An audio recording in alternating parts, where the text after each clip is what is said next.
the all clear.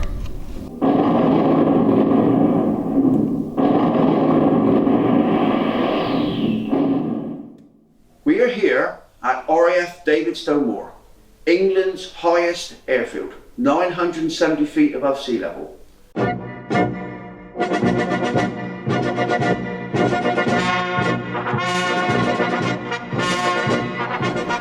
Construction began in January 1941, and they built a bomber station here, or a bomber class station, and it was late 42 before it's ready to open, and the Americans were the first to come in. They borrowed it. They needed long runways as far south as possible to attack the U-boat pens around the Bay of Biscay.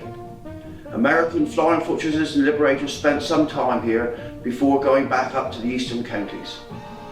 Although it was built as a bomber station, the RAF used it primarily as a coastal command airfield, and it was a very busy airfield throughout the rest of the war. Where I'm standing is in one of the buildings at the RAF Davidstow Moor and Cornwall at War Museum. The building is on the old officers' site, and the museum is housed in several of the original buildings, plus other buildings that were added after the war and buildings that we have also put here. The museum is dedicated to all three armed services, the Royal Navy, the Army and the RAF from 1914 right up to the present, with some sort of tenuous links to the county of Cornwall.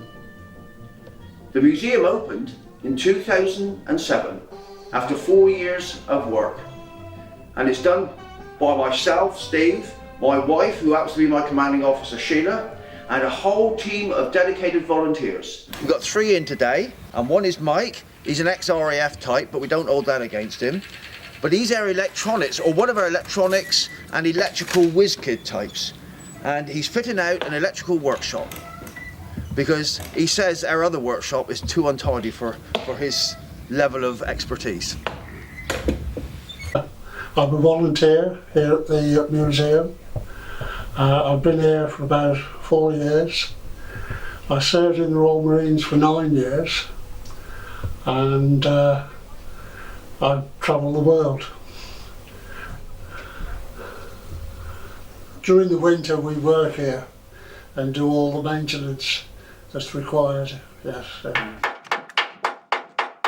This is Group Captain Pat Crawford. He's another of our volunteers, and he's working away. This is a trailer for the dockyard matey, which is in this little garage here, and it was all used for transporting goods around the naval dockyards, and this trailer needs to be restored, so we get the group captain to do it.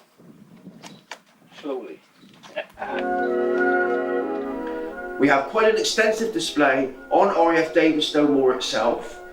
Also, the other airfields that were located in Cornwall, primarily they were built along the north coast to project seaward.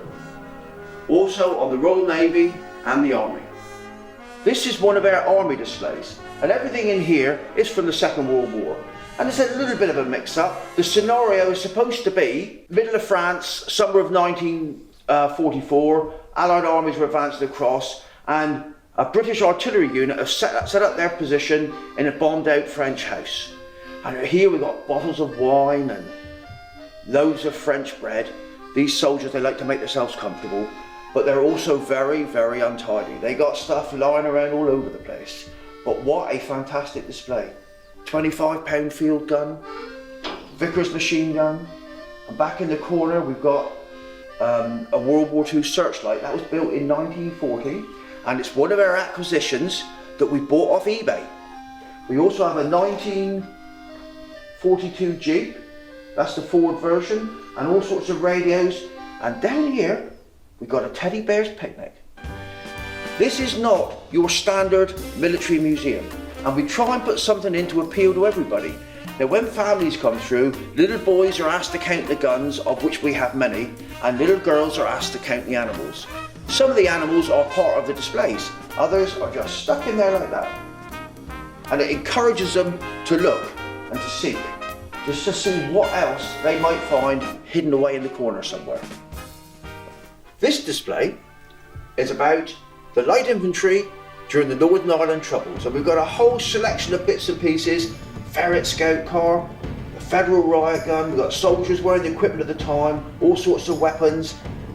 And of course, the Troubles went on for many, many years, and in all the years that the Troubles did continue, there was nearly always at least one battalion of the Light Infantry present. We are now standing in what would have been the social room of the officers' mess at RAF David Stonewall. The Nissen hut that we stand in was removed, but the floor remained, and the fireplace at the far end, that also stayed. And when we came here, we put the Nissen hut back, and we have recreated a mess do in this social room. This is where the officers would have held their parties and got up to all their nonsense and their hijinks. When officers did it, it was called high spirits. If the junior ranks did it, it was hooliganism and they'd be jailed. But that's the rank structure. There are all sorts of uniforms displayed in here, and ladies in their finery. And most of the uniforms have been donated by people, and we have a board here illustrating from whom the uniforms have come. This is from my son, who passed away just a few months ago. He was paratrooper, Pathfinder, and we would like to give it to you. And we'll be honoured to accept it. Thank you very much. And the mess dress and his number 2s. Yes. My father was here in 1944. He was with the New Zealand Air Force, Royal New Zealand Air Force, and we have pictures of him around the place. And my son came and saw where his pops was and was overjoyed, and now we'd like to give this. Thank you very much indeed. That's quite right. Very much appreciated. Thank you very much. Thank you very much. Thank you very well. Thank you. This is a multi-period, multi-service, multi-rank function.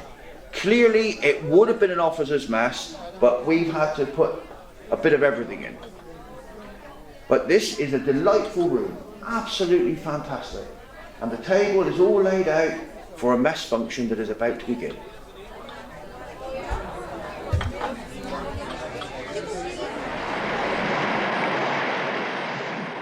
In 2011, HMS Cornwall was decommissioned. And the funnel badges, her badges off the side of the ship, were sent here for display. And there they are. That is the badges of that ship. And we're honoured and very proud to have them. Will there ever be another HMS Cornwall? I suspect not. We're now in one of our other display buildings. This one is dedicated to RAF St Morgan, and it covers from RAF Treble Zoo before it became RAF St Morgan, through the war, and then through the Cold War, right up to the present time.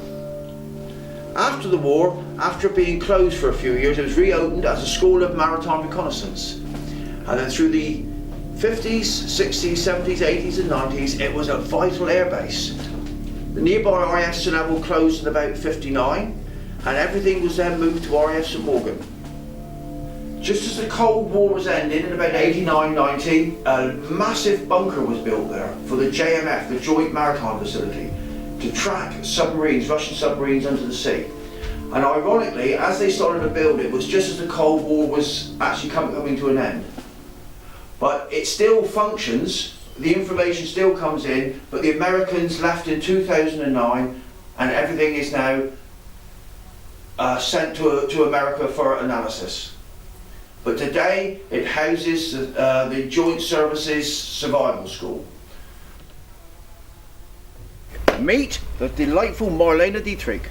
Well, this is actually our 1968 crew bus, who is named after that delightful creature. And on Thursday afternoons in July, August and the first half of September, we do tours around the airfield. It takes about an hour and a half or so, but what a delightful thing. And she's all decorated inside with Marlene Dietrich posters, and she often makes an appearance at the Delaval Carnival.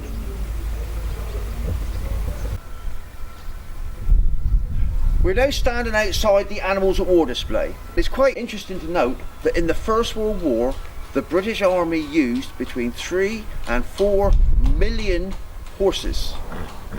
That is absolutely astonishing. You imagine the logistics of moving hay and corn to feed all these horses. They probably had, I don't know, 800 or 900,000 there at any one time perhaps.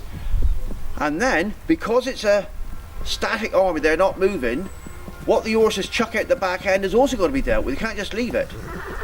And even World War II, animals still had a prominent role. We all know about the German blitzkrieg sweeping across Western Europe. Hitler had 50 divisions of troops for that purpose, 15 of which were mechanized.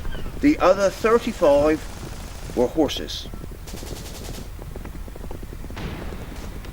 When the siren sounds, you may leave, but do not touch any shrapnel or any wreckage. It could be hot, and do not get in the way of emergency crews dealing with fire.